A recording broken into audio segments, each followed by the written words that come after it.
Recording by Avai in February 2017. Secresy, or The Ruin on the Rock by Eliza Fenwick. Volume 3, Letter 40. From Caroline Ashburn to Lord Filmar. My Lord, I scarcely recollect the verbal message I sent in answer to your letter of yesterday, for I was then under the dominion of feelings more powerful than reason, yet not more powerful. It was reason had yielded for a time her place. I will fortify myself for the relation of the events of yesterday, because I think it will do you a service. I am sure you are not incorrigible, and one example of the wretched consequences of error has often more power than a volume of precepts. It was 11:30 yesterday morning when an attendant silently beckoned me from Sibella's bed. In the antechamber, Sir Thomas Barlow's gentleman waited to inform me that Mr. Murden was in my study. I could scarcely believe I was awake. It seemed so impossible that he should be there. "Alas, madam," said the young man, "every persuasion has been used to prevent his rash design. And since Sir Thomas Barlow, by the advice of the physicians, positively refused his coming to visit Miss Valmont, he has neither taken rest nor sustenance. What could we do, madam, but indulge him?" How indeed could they act otherwise? He was brought, my lord, in a chair, and had fainted once by the way. Much affected by the nature of his enterprise, and by the resolution with which he persisted in accomplishing his design, I could not restrain my tears when I joined him in the study. He was gasping for breath, and seemed ready to drop from the arms of the servant who supported him. As I approached him and took his hand, he turned his head away from me. An increase of anxiety and something of ill nature contracted his brow, for he expected a decided opposition on my part to the design which he had resolved never to relinquish. "Murden, my dear Murden," I said, He interrupted me in a peevish tone. He came, he said, to see Sibella. He must see her. And if I refused to let him see her, he would crawl to her chamber door and live there whilst he did live. I would have spoken again, but he waved his hand to express that he would not hear me, and rested his head on the servant's shoulder. The hand which I still held, though he had twice attempted to draw it from mine, began to endure a consuming heat. A deep hectic colouring overspread his cheek, and I imagined disappointment was committing more ravages on him, in one way, than indulgence could, in another. Strongly incited to lead Murden instantly to my friend's chamber, yet unwilling to hazard so much merely on my own judgment, I retired to consult with Mrs. Beville, who has kindly given me her society and assistance since my mother quitted the house. Mrs. Beville suggested to me an idea which determined me to permit the interview, unless Sibella herself should object to seeing Murden. I must tell you, my lord, that from the fatal day when you was a feeling witness of her agonies, Sibella has been perfectly, or rather horridly, calm. Never has she named Clement, nor has she ever wept. She insisted on having the corpse of her infant brought to her before its burial, and, while she pressed it to her burning bosom, she said, "Poor senseless earth! In quitting life so soon, thou hast not lost but gained. What art thou? Nothing. Thy members will not swell into strength and proportion. Life will not inform them. Thy heart will never beat, and I shall not feel. Babe, thou art gone for ever. None laments for thee. She who should have been thy mother weeps not for thee. Go, babe, go to thy cold shelter. Soon will that shelter be mine. But I cannot afford thee warmth, for I shall be cold, senseless, dead as thou art."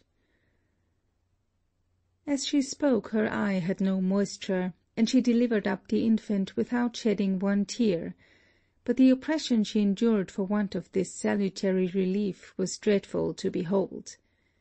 Mrs. Beville was of opinion that the altered and pity-moving countenance of Murden, the recollection of his kindness, and his sufferings for her, would surprise, affect her, turn her consideration from herself to him, and call forth a sympathy which must produce tears. I had less hope of the success of the experiment in this way to Sibella than Mrs. Beville entertained, yet I had hope, and I also persuaded myself that a kind word from her would give to Murden a renewal of vigour, and prove the cheering companion of his few remaining days. Sibella was at this time more composed than usual, and, on being informed of Mr. Murden's desire, she expressed an earnest wish to see him. I returned to the study. "You are welcome to lead me to her," said Murden impatiently. "Yes," I replied, "I am. Sibella herself desires it." Give me," said he, stretching forth his hand, and his servant presented some liquid he held in a glass, but Murden pushed it from him. "Carry me there," said he, "all my strength is gone." I saw that he trembled excessively, and gladly would I have retracted my consent, but it was too late. I could nothing more than hasten the interview, that the expectation of it might not prey on him thus dreadfully. We prevailed on him to taste the liquid, and then his attendants carried him in their arms to the chamber door, where at his own desire they stood still for a moment or two. When he was borne into the room, he suddenly assumed a strength which had before totally failed him, and tottered to the seat beside her. Neither spoke. He gazed till he could gaze no longer, and, leaning back his head, burst into a violent flood of tears. Sibella was not moved. She put out her hand towards his. I lifted his, and gave it her. "Mr. Murden," said she, as she pressed his hand, "you have been very kind to me. Tell me, how can I thank you?" "You were once unkind to me," replied Murden, sobbing. "You hated me. You shunned me." "True, for I did not know you. Yet I fancied myself infallibly discerning." She turned her head away. "Oh, do not turn from me. Miss Valmont, I once talked with you in the Ruin. Do you remember it?" "Yes. You were not so ill then as you are now. And you, Miss Valmont, was well." "I did think so," she said, and sighed. Murden comprehended the fullest force of her meaning. He looked wildly around the apartment. Let me go," said he eagerly, withdrawing his hand from Sibella, and attempting to rise. I beckoned in his two attendants, who lifted him from his seat. "Will you go, and not bid me farewell, Murden?" asked Sibella. He started at the plaintive tone. "Stand off," cried he. "Would ye dare take me from her ere my errand is completed?" "It is completed, my dear Murden," said I. "You have seen Sibella. Bid her farewell, and part." Yes," said he, sitting down again beside her. "We shall part. We are now on the very verge of parting. Oh, dear good Miss Ashburn bless you for ever." As he spoke, he pressed each of my hands alternately to his lips. "Dear, dear Miss Ashburn, fare you well." "Indeed, Murden, you must go," said I. "Must?" repeated he. "Must? Why, I know I must. I have no choice, Miss Ashburn. But allow me a little longer. Won't you," turning to Sibella, "allow me a very little longer?" "Certainly I will," replied Sibella, if it will give you satisfaction." "Satisfaction," said he. After a pause, during which he gazed intently on Sibella, his countenance underwent a striking alteration. He made a motion for something to be given to him, but when the servant approached he put him aside. His head dropped against the side of the chair, and the hand he had just lifted to his forehead fell upon the bed. Sibella placed it between both of hers. He drew his breath slowly and heavily. Once I thought he had fainted, and offered to support him. "No, no, no," he said, and shortly after I believe he slept. At that time all who were in the apartment observed a profound silence. Sibella in deep thought continued to hold his hand. Sometimes she looked upon Murden, and in those expressive looks I read the anguish of her heart. She could not, as Mrs. Beville had supposed, separate his sufferings from her own. I perceived that her emotions were kindling into agony, and I arose from my seat, undetermined which way I could relieve her, when a loud and dreadful groan from Sibella roused Murden from his short interval of forgetfulness. "Oh, have pity," said Murden. Sibella uttered a second groan. "Miss Valmont!" exclaimed Murden. "Give me not a name," cried Sibella. "I own none. What am I? A shadow? A dream? Will you oblige me?" added she, vehemently grasping Murden's hand. "Carry to him the name you used to me. Bid him murder that also." "Oh, your touch is ice!" she exclaimed, throwing his hand suddenly from her. "You have chilled my blood." A moment later she recollected herself. "Poor Murden," said she, "warm, warm yourself. Why are you so cold?" "Because I too am but a shadow," replied Murden. "Hear me, Miss Valmont, I must call you so. It was when you came to seek your fawn in the ruin that you talked with me there. Do you remember it?" "I do." "Oh, Miss Valmont, Miss Valmont, methought you never looked so lovely, never was so gentle as while you spake 2 words. Only 2. And can you not remember that I said to you, 'When remembrances of love shall be no longer remembrances of happiness, then die also'?" "Great God! Do you reproach me with living?" cried Sibella, starting up in the bed in a frenzy. "Know you not I expired when? Oh, am I not dead, dead already? Then let the same grave receive us." Bending forward, he locked her in his arms and sunk upon her pillow, never to rise again. It is easier, my lord, for you to imagine than for me to describe the consequence of yesterday's event to my beloved and dying friend. Her convulsions become each hour more and more rapid and exhausting. Yet she has intervals of composure and even of rest, and these serve to detain a little longer her bursting spirit within the fading form. Oh, cruel those who have been the means of thus early separating a mind and form so worthy of happiness, so mated to each other! As for myself, I have endured much, and have much yet to endure, for remembrances of Murden and Sibella, of their virtues and misfortunes, will live with me, will be the cherished, tender companions of many hours. Nor shall that which the world calls pleasure ever buy me from one of those hours with the richest of her temptations.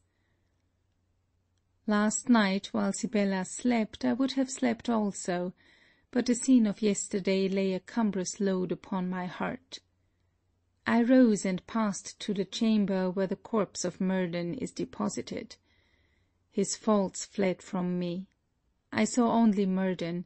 I remembered him living, and now I looked on him dead. my lord, what a contrast, what a pang! A smile of something more than peace illumines even now the face from whence animation is gone forever. It was his last smile, the smile he had so dearly purchased. His heart indeed dictated that smile, for it expanded with joy when he felt he should die with her for whom he died. Fatal end of an ungoverned passion, virtuous in its object, but vicious in its excess. The corpse still remains in the house. Why should I part with it? None loved him better. A sleep almost like death still locks up the faculties of Sibella. During her last interval from pain and convulsions, she gave her final directions, and you, my lord, are concerned therein. Mr. Valmont is sick at heart.